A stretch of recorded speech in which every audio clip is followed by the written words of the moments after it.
Alhamdulillah, ini patut kita syukuri, ekonomi dan politik Indonesia sangat stabil. Ekonomi, prosedur birokrasi yang rumit juga masih ada dalam praktek, baik ini di pusat maupun di daerah. Jangan ada yang tepuk tangan.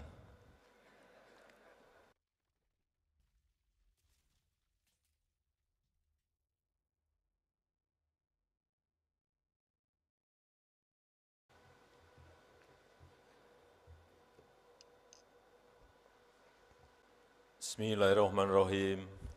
Assalamualaikum warahmatullahi wabarakatuh.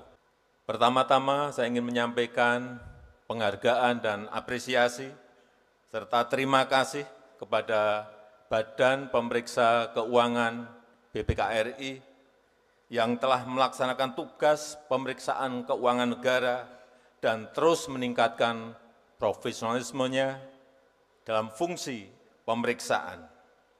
Juga saya ingin menyampaikan selamat kepada seluruh jajaran pemerintah, pusat dan daerah atas predikat wajar tanpa pengecualian atau WTP dalam laporan keuangan pemerintah tahun ini.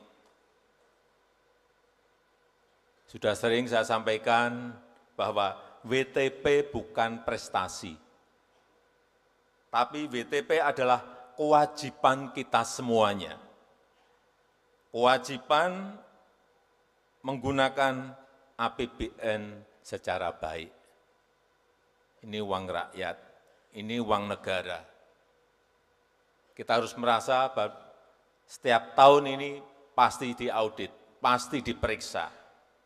Jadi sekali lagi, kewajiban menggunakan APBN dan APBD secara baik. Dan juga kewajiban menjalankan APBN dan APBD secara baik, serta kewajiban mempertanggungjawabkannya secara baik pula.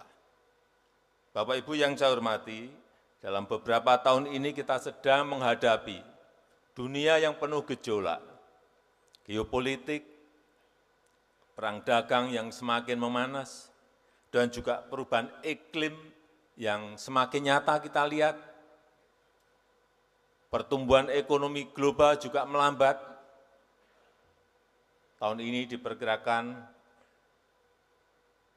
hanya 3,2%, dan bahkan krisis ekonomi melanda beberapa kawasan. Alhamdulillah, ini patut kita syukuri, ekonomi dan politik Indonesia sangat stabil. Ekonomi tetap tumbuh di atas 5%, kita tahu di kuartal pertama tahun ini tumbuh 5,11%, inflasi tetap terjaga, ini karena BI dan Kementerian Dalam Negeri setiap hari Senin selalu bertemu dengan para kepala daerah untuk menjaga inflasi di setiap daerah, dan juga pelaksanaan pemilu yang juga berjalan dengan baik. Ini semua adalah modal dasar kita dalam membangun negara ini. Namun untuk tumbuh lebih tinggi, untuk lebih kompetitif dengan negara-negara lain, kita harus lincah, cepat, dan taktis. Harus mampu memanfaatkan peluang sekecil apapun, mampu memanfaatkan peluang yang sekarang ini sangat sempit. Oleh karena itu, akuntabilitas dan fleksibilitas harus dijalankan secara seimbang. Kita tidak boleh terbelenggu pada rumusan prosedur yang berorientasi pada proses. Kita harus lebih berani untuk lebih fokus kepada hasil. Fokus pada capaian yang dirasakan manfaatnya oleh rakyat.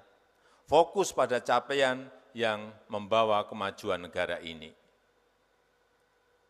Walaupun kita tahu deregulasi sudah banyak dilakukan. Walaupun debirokratisasi juga sudah banyak dilakukan, namun regulasi yang tidak sinkron masih kita temukan. Prosedur birokrasi yang rumit juga masih banyak di dalam praktek di lapangan.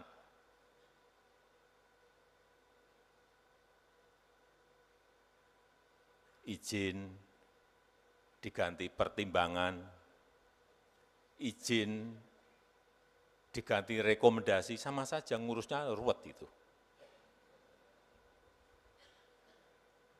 Baik ini di pusat maupun di daerah. Jangan ada yang tepuk tangan.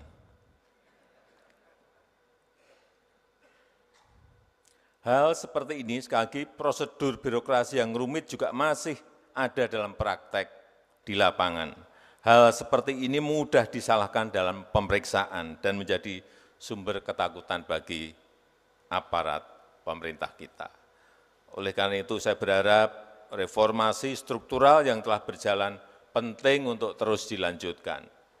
Lanjutkan sinkronisasi regulasi, lanjutkan penyederhanaan prosedur, agar pemerintah berjalan lebih efektif, agar pemerintah berjalan lebih efisien dan berorientasi pada hasil, bukan pada prosedur.